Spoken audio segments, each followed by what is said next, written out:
Alright, reviewing this Bernie Mev uh, wholesale list.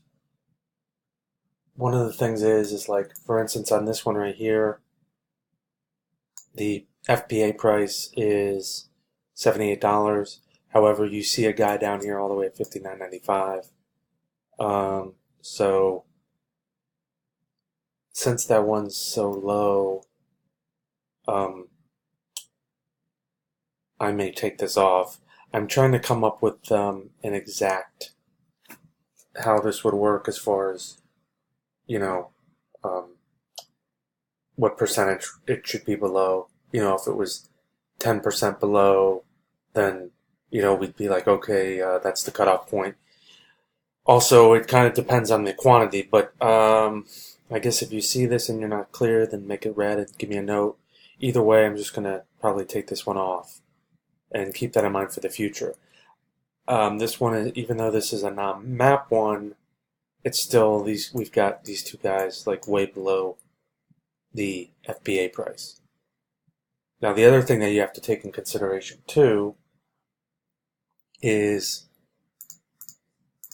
if we drop the FBA price to that price, and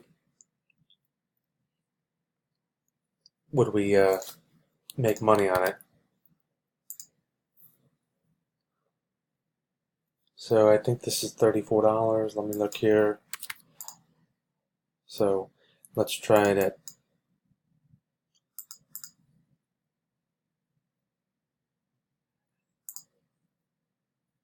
where does that?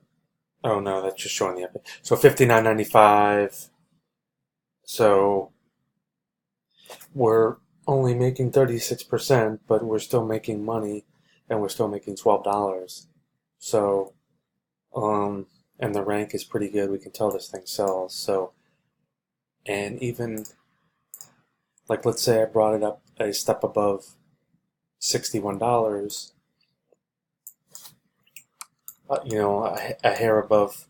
Well, actually, you'd have to make it a little bit above this. So let's say you made it like 62, 63%. So now you put it at 40%. So yeah, okay, I would keep this one because even if we sell for that, we're still going to come out ahead. So just bear that in mind. I mean, if you see a guy and he's real lower, let's say somebody was at $40 and they had 20 of these, then we maybe just move on. But in this case, I probably would still buy it. Let me know if you have any questions. Thanks.